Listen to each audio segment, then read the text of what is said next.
الشيطان الرجيم بسم الله الرحمن الرحيم وإذ واعدنا موسى 40 ليلة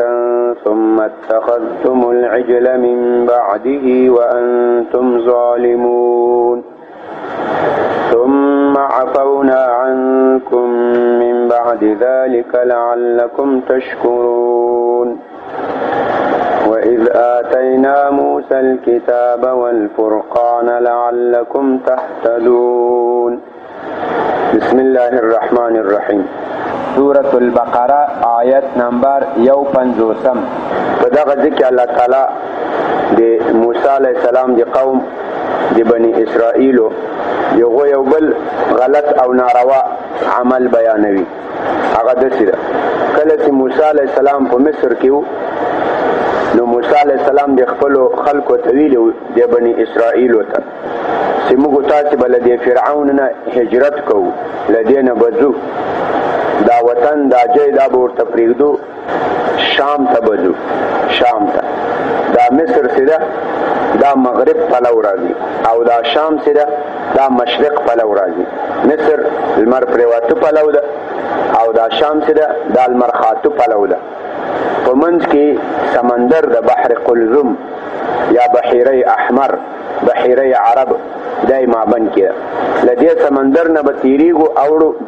ځو به شام ته. په شام کې به الله تعالی په دارالهجرت کې چېرته چې موږ تاسې هجرت وکړو هلته به الله تعالی ما ته آسماني کتاب راکوي. الله تعالی به ما ته خپل کتاب راکوي. دا خبرې بني اسرائیلو ته کړې وه. کله چې دوی هجرت وکړو له فرعون چې لاړل، له بحر قلزم نه سمندر نه تېر شول، بحیره عرب نه لاړل شام ته. هلته یو دشته ده، سینا دشته ورته وایي، سینا. هغې کې یو غر ده د تور په نامه، یا تور خپله غره ته وایي. موسی علیه السلام ورته ویل چې زه به دغه تور ته ځم او هلته به زه 10 ورځې الله تعالی ته روژه نیسم. 10 ورځې دغه میاشت ده، ذوالقعده میاشت چې ده، دا اوس چې موږ تاسې پکې روان یو، له دې وړکي اختر پسې دې میاشتې ته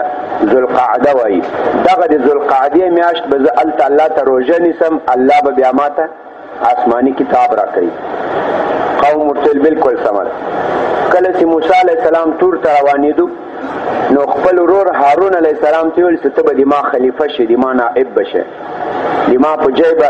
په دې خلکو کې اوسېږي، خلکو ته به هدایت کوې، خلکو ته به راهنمایي کوې، صحیح طریقه به ورته بیانوې.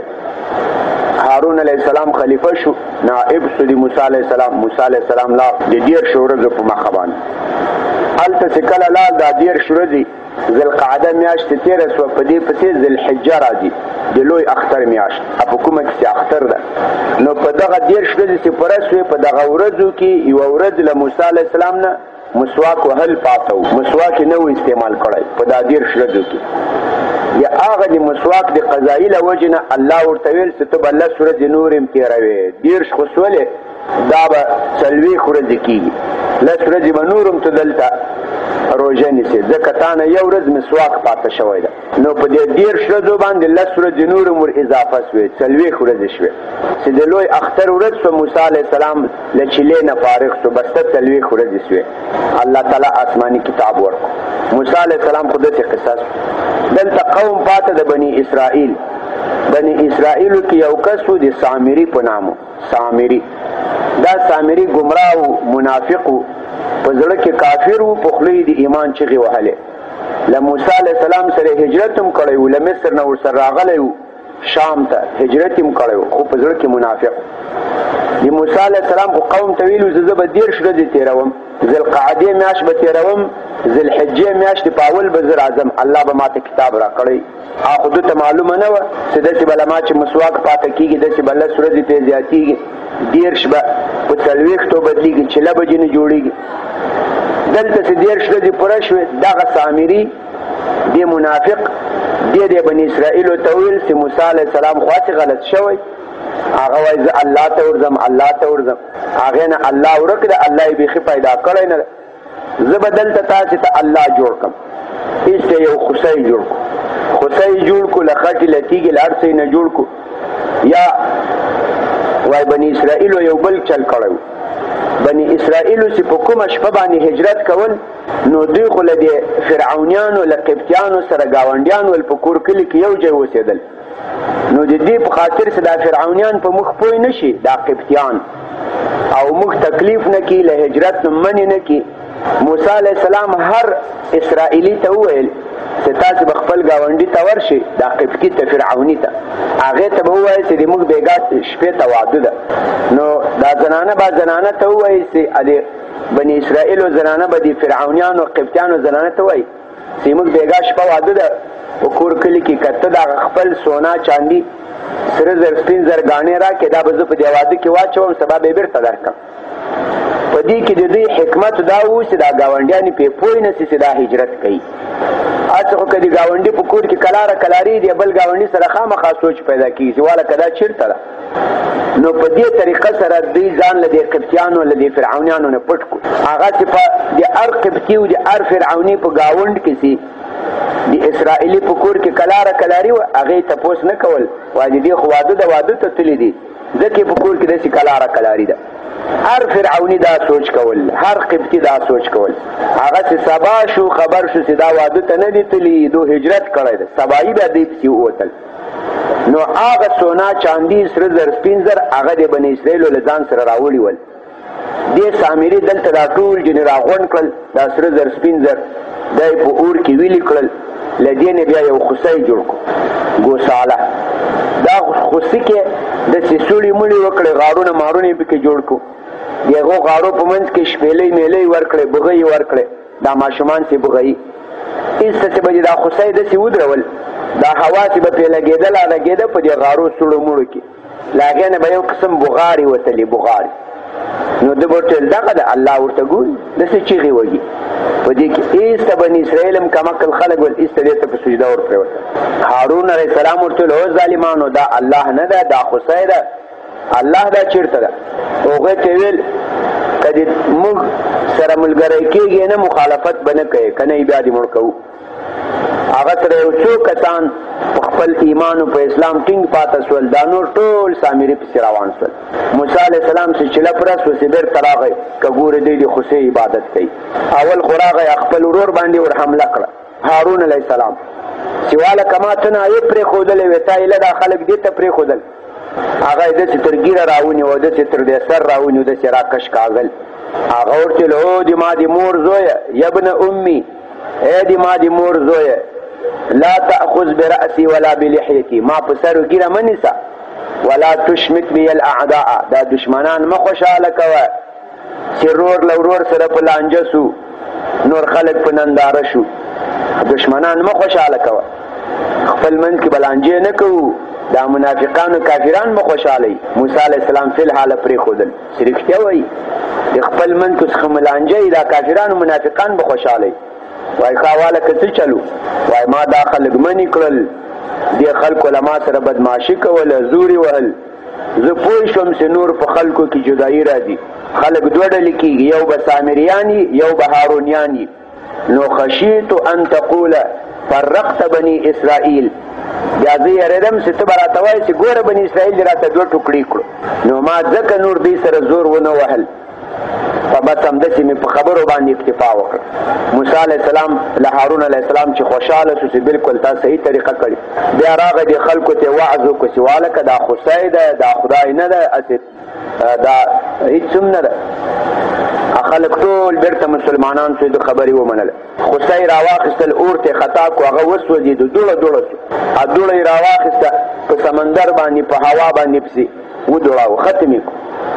سامري ته یې بددعا وکړه دا منافق ته چې الله دې داسې مصیبت تر باندې نازل کړي چې ته به خپله وایې چې لا مساس ما ته لاس مه راوړئ چې څوک در نږدې کېږي ته به وایې ما ته لاس مه راوړئ الله همداسې کو یو مرض دې باندې ولګېدو ټول ځان یې خوړین سو دانې پې باندې راغلې خوړین سو چې چا به داسې تر لاس نیوم په دې ناروغي کې وایي ما سره لګېږه که ما سره ولګېدې ما غوښې به ورژېږي په همغو حالت کې مړ شو بیا چې څوک خپلوان دوستانو هغوی یو کنده ورته وکیندله او ډېره ګنده بوی به م ځینې تو له لرې نه یې ډانګونه راواخیستل داسې په دیکه دیکه باندې هغه کندې ته ورخطا هغه په داسې حالت کې مړ دا د موسی علیه السلام د قوم قصه ده موږ تاسو ته پکې عبرت دا ده چې او خلکو پیغمبر چې تاسو ته کوم هدایت راوړی هغه راټینګ کړئ، د الله له طرف نه چې تاسو ته کوم هدایت راغلی هغه راټینګ کړئ. دا د سامریانو خوسي پرېږدئ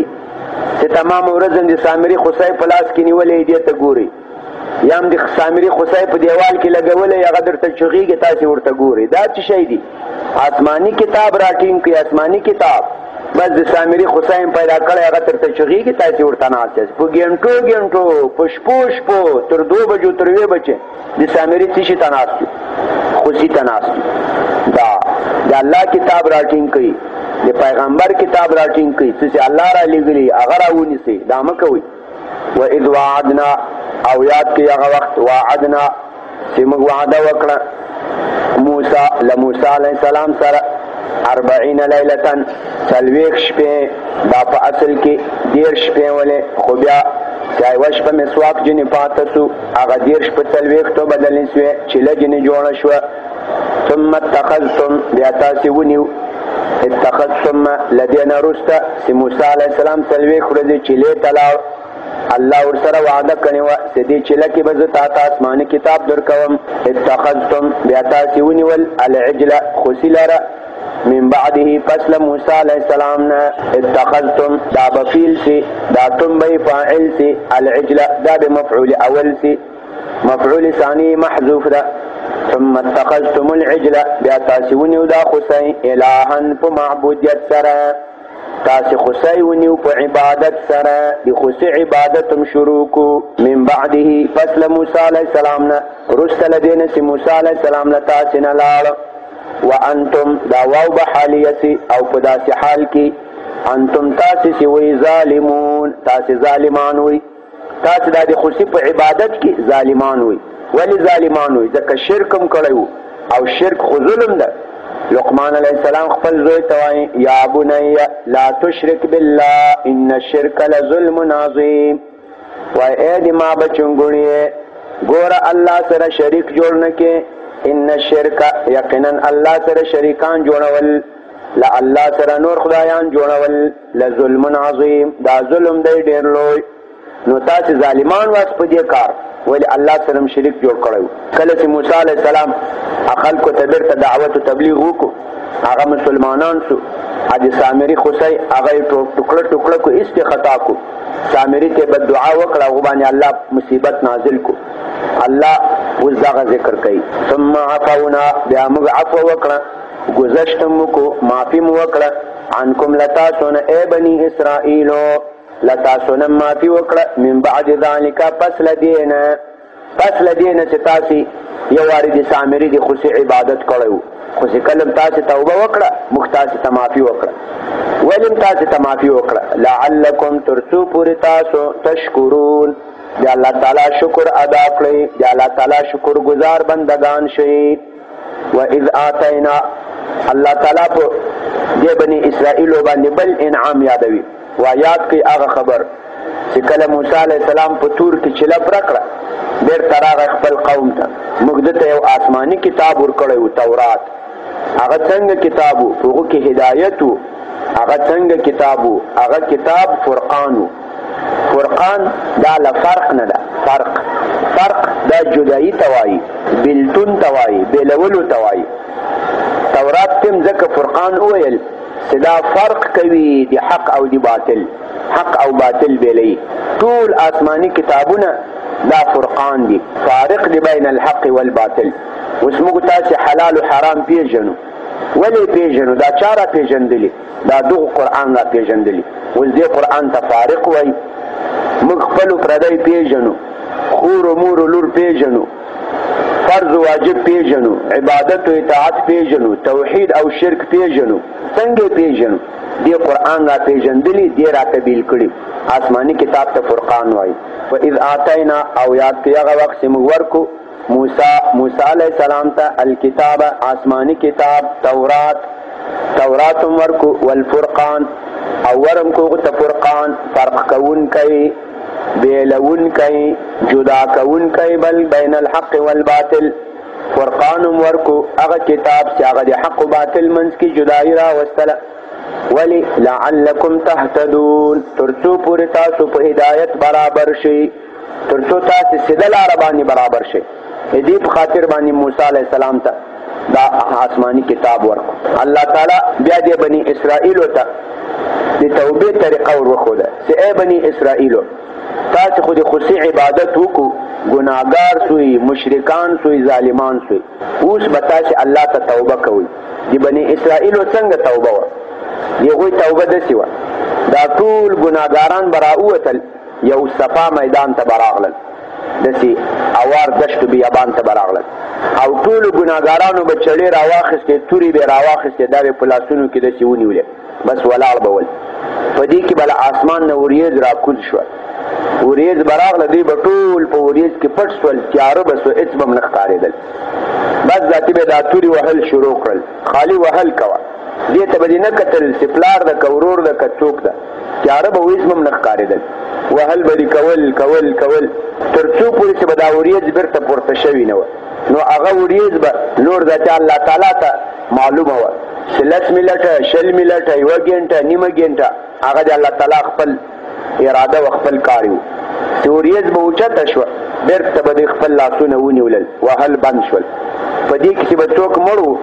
د هغې توبه به هم قبوله وه، چې څوک به زخمي و لاس پښه به یې کټ و د هغې توبه به هم قبوله وه، که به څوک روغ جوړ و د هغه توبه به هم قبوله وه. الله ورته لاړ شئ اوس داسې چل وکړئ. ټول اوار میدان ته راووتل، چړې و تورې راواخیستلې، بس آسماني وریځ راغله، وهل یې سره شروع کړل. په دې کې وایي په یوه ورځ 80,000 کسان یې سره مړه کړل. بېرته وریځ اوچته سوه، کوم کسان چې مړه ول د هغو هم توبه قبوله سوه، چې پاته ول روغ ول د هغو هم قبوله سوه، چې زخمي ول ټوکر ټوکر ول د هغو هم توبه قبوله. وإذ قال او یاد که هغه وخت قال چې ویل موسی علیه السلام لقومه دا خپل قوم ته یا قوم ای قوم زما انکم یقینا تاسو سیاس ظلمتم تاسو ظلم وکړو، تعدا مو وکړه، تجاوز مو وکړو، انفسکم په خپلو نفسونو باندې په خپلو ځانونو ظلم وکړو. دا یوه خبر دلته کوي سړی چې ګناه وکړي، ناروا وکړي، کفر وکړي، شرک وکړي، قتل وکړي، بل ناروا وکړي، الله ته په دې سره کوم تاوان نه رسي، دا په خپله د دې بنده د دې ګناهګار تاوان ده. مشرک چې څومره لوی شرک وکړي، کفر وکړي، په دې سره الله ته د وربشې دانه غوندې تاوان هم نه رسي، بلکې یو ذره تاوان هم نه رسي. دا مشرک خپله بیاړه غرقه کړه، خپل ځان یې تباه کړو. نو الله تعالی وایي او یاد کړئ هغه وخت چې ویل موسی علیه السلام خپل قوم لره یا قوم ای قوم زما انکم یقینا تاسو سیاس ظلمتم تاسو ظلم وکړو، انفسکم په خپلو ځانونو. څنګه ظلم وکړو؟ دا باب سبب یسي باتخاذکم په سبب د نیولو د تاسو العجل خوسي لره، مفعول ثاني بیا محذوف ده، په سبب د نیولو د تاسو خوسي لره الهن په معبودیت سره، په معلوهیت سره، داسې تاسو خوسی نیولی معلوهن معبودن، داسې خوسي چې معبود جوړ کړی و. په دې سبب باندې تاسو خپلو ځانونو باندې ظلم وکړو. چې ظلم هم وکړو، شرک هم وکړو، اوس نو الله ته توبه وکړئ. فتوبو نو تاسو ټول توبه وکړئ الی بارئکم الی خالقکم. بارئ دا صيغه د اسم فاعل ده، لبرأ يبرأ برئا محموز اللام ده، په معنا د خلق يخلق خلقا. بارئ په معنا د خالق. د الله تعالی ډیر صفات دي چې هغه معنا د خلق ورکوي، لکه بارئ دام خالق توای، خالق دام خالق توای، جاعل دام خالق توای. انی جاعل فی الارض خلیفه، انی خالق فی الارض خلیفه. فاطر دام خالق توای، فاطر السماوات والارض. مصور دام خالق توای. خدا ار یو د خپل په معنا د خلق کې دا ټول اسماء شریک دي، خو بیا ار یو خپل خاصه معنا هم لري. جاعل دا خالق توای، خدا سے خالق سے یو شی په بل شي کې پیدا کی، لکه آدم علیہ السلام خلق کو په ځمکه کې پیدا کو، خلیفہ فی الارض کو. مصور دا خالق توای، خدا سے خالق ته یو شی پیدا کی، صورت هم ورکی، لکه الله انسان پیدا کو، صورت انسانی ورکو. الله تعالی بقر غوا غوی پیدا کو، خلق کو، خو دی غوی صورت ورکو، زمری ته د زمری صورت ورکو، مرغه ته د مرغه صورت ورکو. داسې خالق یو شی پیدا هم کې صورت هم ورکې، دې ته مصور وایي. فاطر فتره یفتر فطرا یو شی له اول نه پیدا کی مخکې بیخي داسې نه اول دی پیدا کی الله چې هر څه پیدا کړي دا اول الله پیدا کړل الله نه مخکې بل خالق نه و بارئ دا له براءت نه ده براءت صفایي ته وایي بارئ داسې خالق ته وایي چې یو شی پیدا کی او هغه صفا وي له عیب نه نقصان نه په هغې کې هیڅ څه نقصان نه وي د الله تعالی په مخلوقاتو کې موږ داسې نه شو ویلی چې یاره دا مخلوق داسې ښه نه ده کش کې داسې وایي دا خربوزه کش کې داسې وایي دا ونه کش کې داسې وایي دا لمر کش کې لږ نور هم غټ وایي دا سپوږمۍ کش کې لږ وړکۍ وایي دا ستوري لوی وایي دا خبره نه شو کولی په دې ځان کې هم داسې نه شو ویلی چې یاره دا لاس هم داسې وایي دا ګوتې هم داسې وایي چې څنګه دي هماغسې ښایسته دي یو کس و هغه وایي ملحد و دهري و له الله تعالی نه منکر و وای له خپلو کسانو سره روان نو یو ځای راغلی و په پټي باندې په فصل باندې په فصل کې کدوان ول په لاندې بوټي کې او د امونو ونه وه نو ده ویل یاره د عقل تقاضا خو دا ده دا د امونو ونه غټه ده نو دا کدوان باید په دې غټه ونه کې وای او دا د کدو بوټی ورکوټی ده دا واړه امونه دی په دا وړکي بوټي کې وای دا د عقل تقاضا ده نو ده دا د عقل تقاضا جنګوله چې په دې کې یو امر راغی په دې سر باندې ولګېدو هغه کسانو کې یو کس ورته ویل وای استاد جي وای څه وایې وای که تا د عقل په تقاضا عمل شوی وای اوس به د عقل نه وای و کنه چې تا د عقل په تقاضا عمل شوی وای نو خو کدو به دې په سر رالوېدلی وای نو اوس به دې تا عقل چېرته وای خو عقل سر به دې هم در مات کړی وای نو دا د الله تعالی مخلوق کې سړی داسې نه شي ویلی چې یاره دا ولې داسې ده دا ولې داسې ده څنګه چې ده همغسې ښایسته ده داسې خالق ته بارئ وایي چې یو شی پیدا کي او هغه بري وي صفا وي خالي وي له نقصان او له عیوب نه فتوبو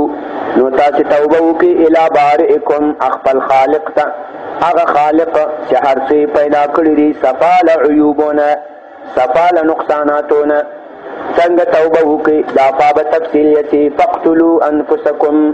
ووجنئ خپل ځانونه یو بل سره مړه کړئ میدان ته راوځئ الله تعالی به وریځه راکوزه کړي له هغې نه وروسته یو بل سره وږئ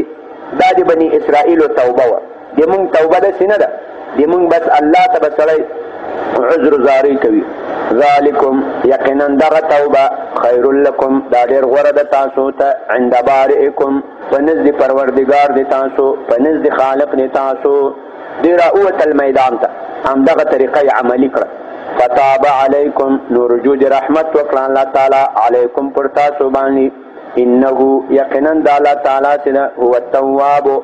دا الله تعالی ډېر توبه قبلونکی ده الرحیم مهربانه دی دا د بني اسرائیلو توبه وه دا یوه خبر کوم نور سبق بس کوم یموږ تاسې توبه څنګه ده یموږ تاسې که یو ګناه وکړو هغه ګناه به خالي نه وي یا به هم د بنده حق خوړلی وي او یا به هم د الله په حق کې تجاوز کړی د الله په حق کې لکه لمونځ قضا شوی روژه خوړل شوي وي یا بل داسې ناروا شوي او د بنده حق د چا پیسې هم خوړلې وي د چا وینه هم تویې کړې وي د چا مال هم ضایع کړی وي د چا غیبت هم کړی وي د چا سپک هم کړي دا د بنده حق شو د الله په حق کې چې سړی توبه کوي دا درې شرط لري مثال ته لمنځونه قضا کړي روزي دي خوړلي اول دا چې په تېرو به ندامت کوې پښیماني به کوې یا الله دا مې ډېر بد کړي دي په دې باندې زه پښیمانه یم دا یو او دا کوم چې دې کړي دي له هغې به د الله تعالی نه معافي غواړې یا الله دې دې تېرو راته معافي وکړې او په آینده کې به عزم کوې قصد به کوې اراده به کوې چې یا الله بیا داسې نه کوم دا توبه شوله په حقوق الله کې او که حق العبادو د بنده حق دې خوړلی و نو اول به د بنده حق ورته ورسوې د چا قرضه ده قرضه به ورسوې